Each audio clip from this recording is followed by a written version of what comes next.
여러분 안녕하십니까? BTV 뉴스입니다. 먼저 오늘의 주요 뉴스입니다. 방송 영상 콘텐츠 산업의 흐름과 최신 제작 동향 정보를 얻을 수 있는 부산 콘텐츠 마켓이 오는 31일 막을 올립니다. 부산시가 부산의 민주주의 역사를 조명하는 시설로 YS 기념관을 건립하려 하자 시민단체가 반발하고 나섰습니다.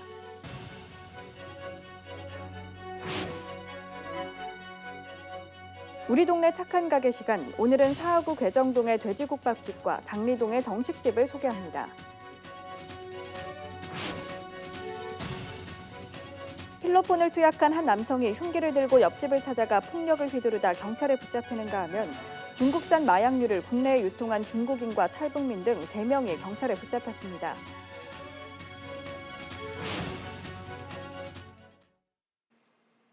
방송 영상 콘텐츠 산업의 흐름과 최신 제작 동향 정보를 얻을 수 있는 부산 콘텐츠 마켓이 오는 31일 막을 올립니다.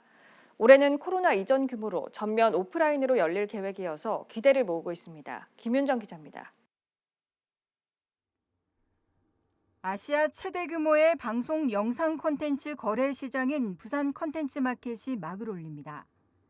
우리의 이야기가 세계의 이야기란 주제로 다양한 프로그램을 선보입니다. 올해는 코로나 이전 규모로 전면 오프라인으로 진행됩니다. 전 세계 35개국 600여 개 업체 1,500여 명의 바이어와 셀러가 참여합니다. BCM 마켓은 국내 대표 방송사뿐만 아니라 몽골 공동관, 한국 드라마 제작사 협회 공동관을 운영해 활기를 불어넣습니다. 또 중소업체 지원관을 설치해 중소제작사의 우수 콘텐츠 수출 기회도 지원합니다. 지난해와 달리 BCM 펀딩은 제작사가 실질적 지원을 받을 수 있도록 운영 방식을 통합해 운영합니다. 특히 BCM 컨퍼런스에서는 한국 콘텐츠의 중남미 시장 진출 방안에 대한 논의 등 10개 세션으로 진행합니다. 부산시는 우수 기업들의 콘텐츠가 아시아를 넘어 세계 시장으로 나갈 수 있길 기대하고 있습니다. 부산 콘텐츠 마켓은 5월 31일부터 6월 2일까지 백스코 제1전시장에서 열립니다. BTV 뉴스 김윤정입니다. 부산시가 추진하고 있는 부산 민주주의 역사기념관 건립이 어느새 YS 기념관으로 그 성격이 달라지고 있는 모양새입니다. 시민단체들은 부산시가 시민 의견을 무시하고 특정 대통령을 위한 시설을 지으려 한다며 비판하고 나섰습니다. 장동원 기자입니다. 부산시는 중앙공원 5,000제곱미터 부지에 국시비 250억 원을 들여 기념관 하나를 세울 계획입니다. 부마 민주항쟁 등 부산에서 일어난 민주화 운동과 관련 인물들을 기념하기 위한 부산 민주주의 역사기념관입니다. 2021년 12월부터 용역을 진행하면서 여기에는 대통령 기념시설로의 건립 방향이 추가됐습니다. 부산시는 지난 3월 부산 민주주의 역사기념관 건립을 위한 토론회를 열었는데 4월에는 그 명칭이 김영삼 전 대통령을 조명하는 YS 기념관 건립 토론회로 변경됐습니다. 특정 대통령의 업적을 기리는 기념관으로 방향을 틀면서 시민단체는 반발하고 있습니다. YS 기념관 건립 추진을 즉각 중단하라! 중단하라! 중단하라! 중단하라! YS에 대한 평가를 떠나 부산시의 기념관 건립 과정이 졸속이라는 비판입니다. 뚜렷한 이유 없이 기념관 성격이 변경돼 민주주의에 헌신한 시민보다는 특정 대통령에 초점이 맞춰진다는 지적입니다. 부산시가 앞서 실시한 인식조사에서는 시민 64%가 역사기념관 건립에 찬성하면서 그 형태에 대해선 50%가 민주주의 미래관이어야 한다고 답했습니다. 대통령 기념관이 적합하다는 의견은 38%로 나타났습니다. 또 거제도에 김영삼 대통령 기록 전시관이, 서울에는 김영삼 도서관이 있는데도 부산에 다시 기념관을 지으려 한다며 정치적 의도가 의심된다고 밝혔습니다. 민간 차원에서 짓는 것이 맞지 않겠는가라고 보여지고 특히 부산시가 나서서 시비와 국비를 들여서 짓는 부분들은 제가 볼 때는 조금은 납득하기 어렵고 오히려 어쩌면 정치 갈등이라든가 어쩌면 이념 갈등을 더 부추기는 이런 행정이라고 보여지기 때문에 시민단체는 시민사회가 포함된 협의체를 구성해 합리적 의견 수렴 절차부터 거칠 것을 요구하고 있습니다. 한편 부산시는 오는 30일 부산시의회 대회의실에서 YES 기념관 건립을 위한 3차 토론회를 개최합니다. BTV 뉴스 장동원입니다. 3개월간 휴관에 들어갔던 강서 기적의 도서관이 어린이 복합문화공간으로 재개관했습니다. 강서구에서는 강서도서관과 신호 작은 도서관에도 같은 공간이 만들어지게 됩니다. 박재한 기자입니다.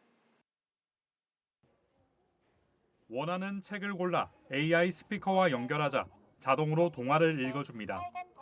책과 연동된 화면을 통해 페이지마다 직접 그리거나 칠하며 학습도 할 수 있습니다.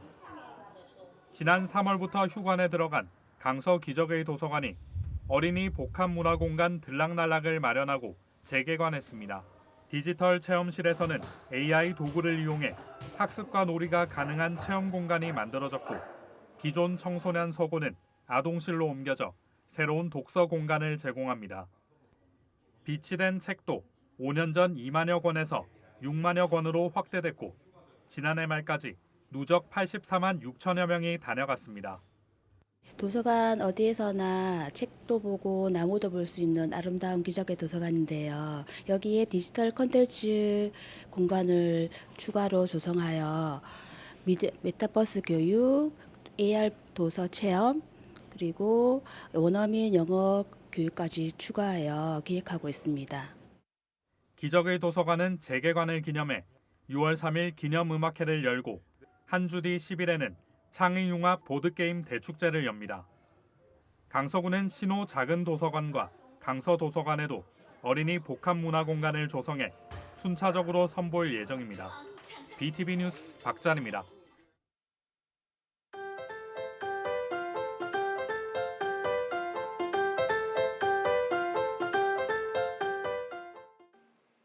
지역경제 활성화 프로젝트 우리 동네 착한 가게 시간입니다. 사하구 괴정동 35년 손맛 돼지국밥집과 재개발로 아쉽게 곧 문을 닫게 됐다는 당리동 정식집을 소개합니다. 사하구 괴정동에 있는 한 돼지국밥집. 넓은 주차장이 눈에 들어옵니다. 내부도 넓습니다. 이 집의 주 메뉴인 돼지국밥, 순대국밥도 같이 주문했습니다. 일단 국물 맛은 깔끔합니다. 뚝배기에 다시 한번 끓여 그런지 온기가 쉽게 사라지지 않습니다. 국수사리를 비롯해 모든 반찬은 추가로 가져오면 됩니다. 순대국밥의 가격은 8,000원, 지난해 1,000원을 올렸답니다. 일단 우리 주차장 좀 저렴하고 저렴한 편이 주차장 돼 있으니까 차댈 때 지금 그냥 다 차대나고 모셔 있으니까 오다가다 자주 이렇게 들리시는 편이에요? 네. 이 집 국밥의 손맛은 35년 경력의 할머니에서 나옵니다. 범일동에서 20년 장사를 하다 이곳으로 온 지 15년째. 이제 아들이 주인장이 됐지만 어머니는 여전히 직접 국을 끓이고 뚝배기에 담아 내놓습니다. 우리 어머니가 뭐 30년 노후에 우리 범일동에도 한 10년 넘게 했거든요. 그래 그쪽에서 뭐 오랫동안 뭐 어머니가 품을 잘 우러내십니다. 예, 어머니 손맛으로 뭐 이제끔 유지를 하고 있습니다. 동네 분들하고 고객분들에게 찾아주셔서 감사하고 또 다음부터 열심히 해서 더 맛있게 음식을 내겠습니다. 아참 이 가게 명절 빼고 쉬는 날이 없고 포장 배달도 하는데 가격은 같다고 합니다. 괴정동과 이웃한 동네인 당리동은 재개발이 한창입니다. 철거란 붉은 글씨가 곳곳에 써진 대개발 현장의 한 식당. 김치찌개와 대구탕이 7,000원이라고 하는데 와보니 8,000원으로 가격이 올랐습니다. 정식은 7,000원이라는 말에 시켰는데 한 상 푸짐한 찬이 나옵니다. 정식의 주 반찬이 아귀찜입니다. 국은 시원한 아귀 매운탕. 기본 찬이 9가지인데 여기에다 게장까지 맛보라며 줍니다. 매일마다 정식 메뉴를 바꿨다는 주인장. 이렇게 막 퍼주는 이유는 따로 있었습니다. 이달까지만 장사를 하고 문을 닫는다고 합니다. 우리 식당을 이용해 주신 여러분 감사합니다. 피치 못할 사정이 있어서 가게를 그만두게 됐어요. 여태 도움 주시고 많이 도와주시는 분들한테 감사드립니다. 또 기회가 된다면 다음에 또 뵙겠습니다. 그동안 건강하십시오. 12년 동안 한자리에서 착한 가격으로 이웃에게 정감 있는 집밥을 내놓은 주인장. 연신 아쉽고 고맙다는 말을 전하는 주인장의 말처럼 다시 그 정을 느껴볼 수 있는 날이 오길 기대해 보겠습니다. 우리 동네 착한 가게 김석진입니다.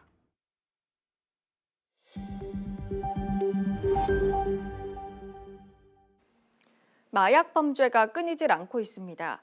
필로폰을 투약한 한 남성이 흉기를 들고 옆집을 찾아가 폭력을 휘두르는가 하면 중국산 마약류를 국내에 유통한 일당 3명이 경찰에 붙잡혔습니다. 박철우 기자입니다. 장비를 이용해 현관문을 강제 개방하는 소방관들. 이어 문이 열리자 경찰관들이 집 안으로 들어갑니다. 경찰들이 다가오자 베란다 난간으로 탈출을 시도하는 남성. 곧 경찰관들에게 제압됩니다. 자, 당신은 특수적 박등으로 긴급 체포합니다. 변호사 선임할 수 있고. 체포당한 이 남성, 죄를 인정하는 듯 하다가 갑자기 횡설수설 이상한 말을 내뱉습니다.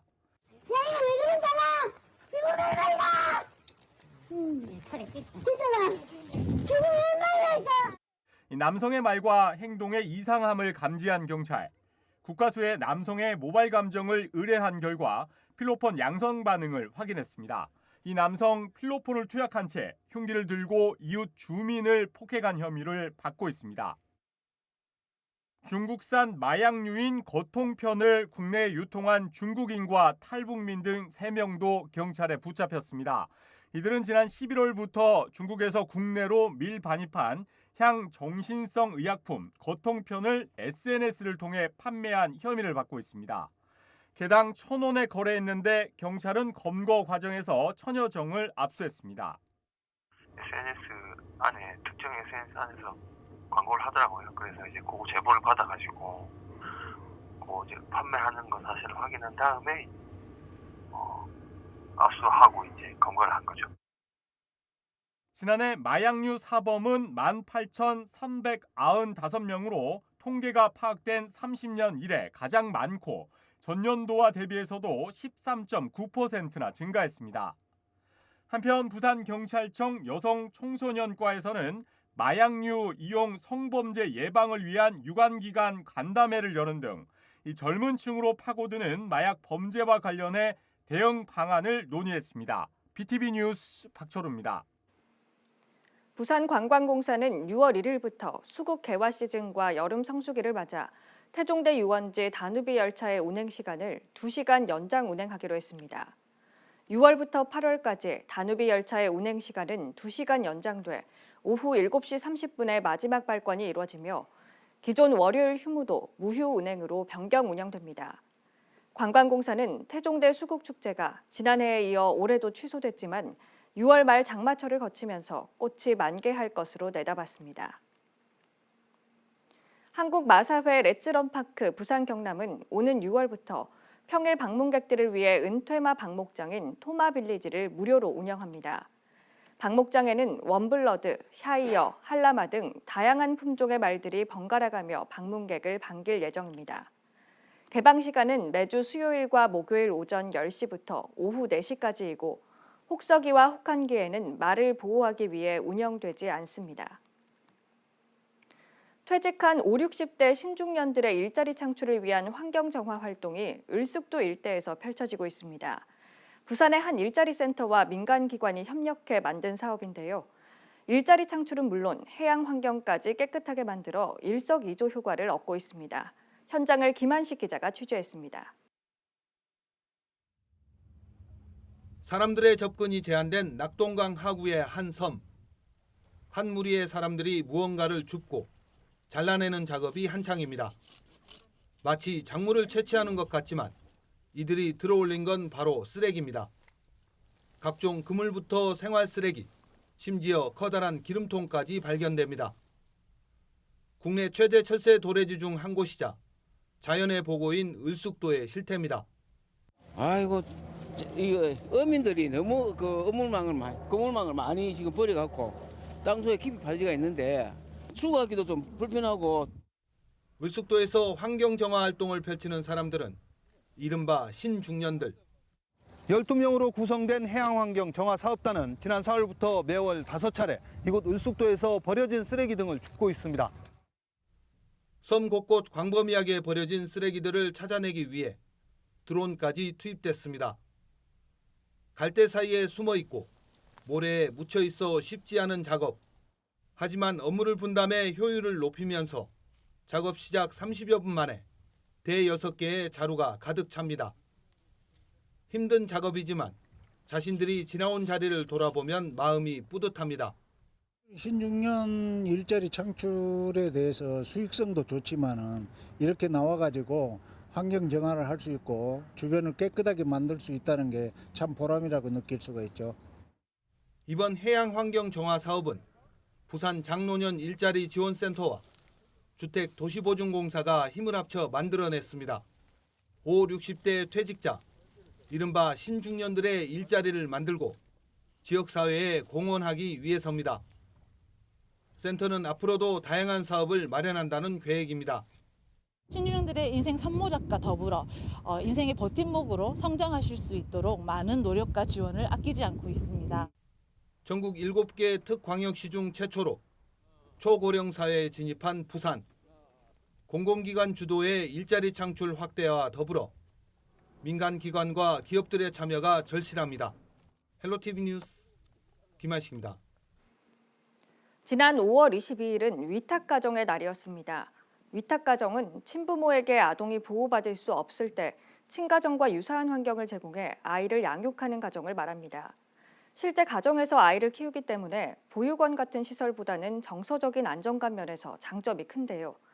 부산에서는 2017년 전국 최초로 전문가정 위탁 사업이 시작된 이후 꾸준히 이어지고 있지만 아직까지도 위탁가정의 발굴은 쉽지 않은 실정입니다. 장보영 기자가 취재했습니다. 태어난 지 18개월 된 여울입니다. 미숙아로 태어나 병원에서 바로 위탁가정으로 옮겨져 지금까지 함께 지내고 있습니다. 여울이의 위탁 부모는 가정위탁 경력 10년의 김진우, 권유미 씨. 이미 5아이를 키우다 부모에게 돌려보냈는데 신생아부터 키워낸 건 이번이 처음입니다. 근데 잠을 못 자면서도 이제 아내가 힘들어하고 아니면 내가 힘들어할 때 서로 좀 아기가 웃더라고요. 그런 데서 이제 힘도 나고 아니면 또 아픈 아기였는데 이제 건강하게 크니까 거기에 대한 좀 기쁨이 힘든 걸 이긴 것 같습니다. 아이와의 헤어짐을 감당하기 힘들 것 같아 위탁을 고민하던 부부는 셋째 아이를 입양한 뒤에 위탁 부모가 되어 넷째를 키우기로 결정했습니다. 자녀를 비롯해 친척들도 아이를 환대할 수 있도록 자신이 받은 위탁 교육을 전했고 이제는 친척들도 편견 없이 아이를 바라볼 수 있게 됐습니다. 온 가족이 아기를 가족으로 받아들이는 거거든요. 받는 사랑만 중요한 건 아닌 것 같아요. 주는 사랑이 풍부해지니 조금 나눠 가질 수 있는 힘이 생기는 것 같아요. 이게 굉장히 교육적으로 저희는 도움이 됐다고 생각하거든요. 이 사회를 바라보는 시선도 애들이 많이 바뀐 것 같고. 현재 부산에서 위탁가정에 맡겨지는 아동은 470여 명. 친부모의 보호를 받을 수 없는 아이들 10명 중 4명꼴입니다. 조부모나 친인척이 키우는 것도 위탁가정에 포함되는데 초고령 사회에 진입한 부산의 경우 혈연 관계가 있는 가정에 맡겨지는 비율이 90%를 차지합니다. 여울이처럼 비혈연 가정에서 키워지는 경우는 손에 꼽는 실정인 겁니다. 최근 부산에서 친부모의 경제적인 어려움 등으로 태어난 뒤 바로 보호아동이 되는 사례가 두드러지는 상황. 관계자들은 비혈연 위탁 가정이 더욱 늘어나야 한다 말합니다.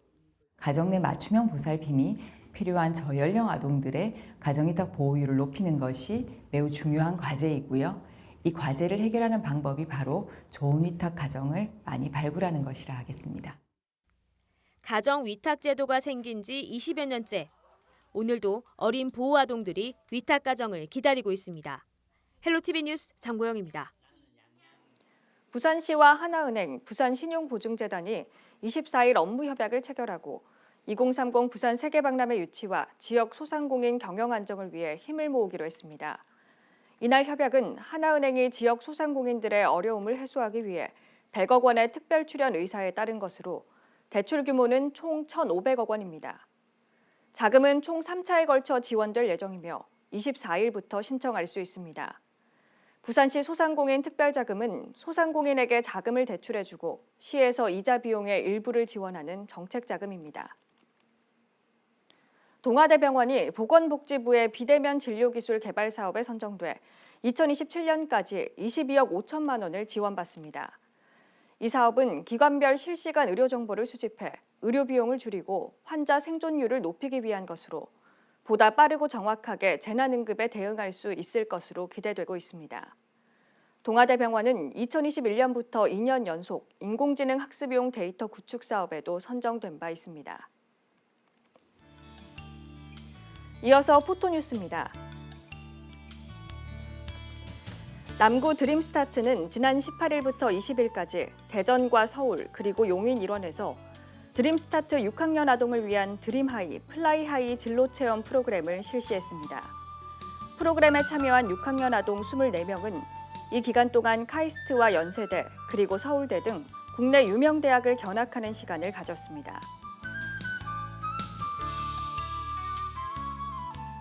부산시 남구청은 지난 23일 물가 안정에 기여하는 착한 가격 업소의 활성화 방안을 논의하기 위해 관내 착한 가격 업소 대표 27명이 참석한 가운데 2023년 상반기 부산 남구 착한 가격 업소 협의회 회의를 개최했습니다. 부산시 수영구가 행정안전부에서 추진한 2023년 재난관리평가에서 우수기관으로 선정됐습니다. 수영구는 중앙부처와 시군구 등 총 330개 기관을 대상으로 평가한 결과 226개 시군구 중 66개 우수기관 안에 선정돼 장관 표창과 특별 교부세 8천만 원 등의 인센티브를 받았습니다.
이상으로 BTV 뉴스를 마칩니다. 시청해주신 여러분 고맙습니다.